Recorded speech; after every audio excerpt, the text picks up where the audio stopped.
Now, Russian citizens living abroad are also taking part in the country's parliamentary election. Almost 80,000 out of 1.5 million people eligible to vote have so far cast their ballots. And for more, we're joined live by our correspondents Marina Partnai in New York and Paula Sleer in Tel Aviv. First to you, Marina. So how has the voting been progressing in the United States? Was the turnout where you are? The voting so far has been quite positive and quite receptive, I should say. I was at the Russian consulate in Manhattan this morning when the polls opened, and despite the snowy and wet weather outside, the fact that New York City is actually experiencing its first winter storm, dozens of people turned out in the first, I'd say, 2 hours.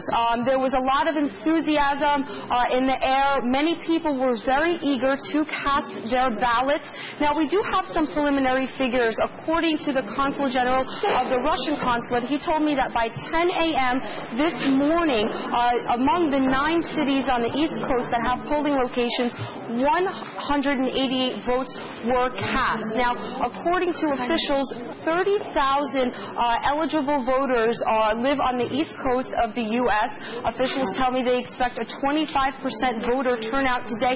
They expect more people to cast ballots in today's election than they did than the previous election. Now, of course, New York City is home to the largest population of Russians, and that's why there's 3 polling sites, 3 voting locations here, one in Manhattan, one in Brooklyn, one in the Bronx. Now, leading up to today, there had been many print, television, radio advertisements informing Russians in the U.S. about today's election and telling them where they can go to vote. There's 16 voting locations nationwide, and all of these locations will be open between 8 and 12 hours.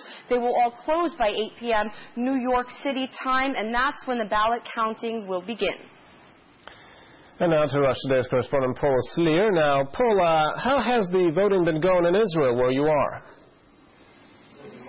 Well, of an estimated nearly 7 million people who live in Israel, some 1 in 7 originate from the former Soviet Union or Russia, and it's estimated that among this number, between 120 and 130,000 still have Russian passports and are therefore entitled to vote.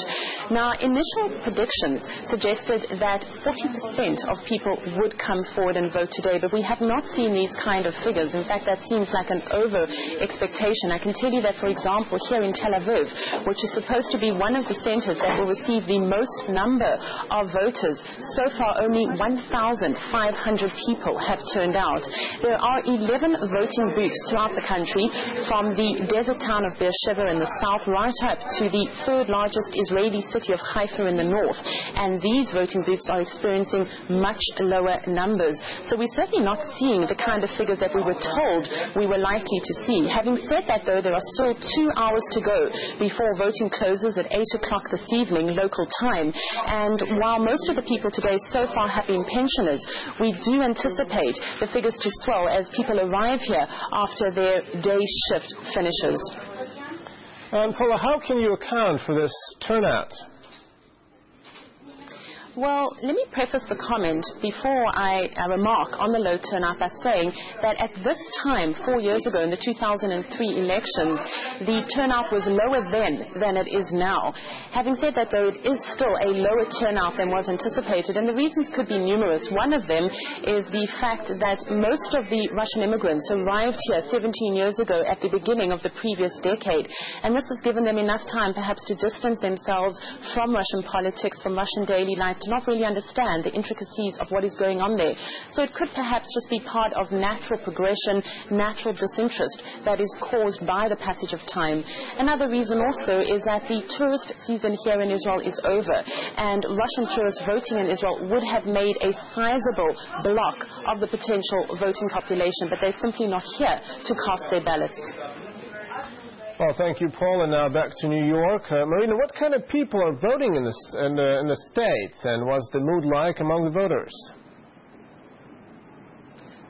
Well, the people that have been voting and are expected to account for the majority of the votes are a constituency of an older constituency, people that are about 55 years old or older, and that's because these are the kinds of people, these Russians have lived in Russia about half of their lives. They have strong ties to their native land. As a matter of fact, I spoke with one voter this morning. Her name is Tatiana. She has lived in the U.S. for 10 years, and she was casting a ballot today, and I asked her, why? Why are you voting today? Why is it so important to you? She said, this is my responsibility. This is my duty. This is a country that I love. I will love indefinitely, and I will always cast a ballot and would like to have an opinion, have a say in the future of the country I come from. However, some believe that younger, wealthier Russians that have businesses in the U.S. and also businesses in Russia will also head to the polls today because as they possibly have a vested interest in the future State Duma.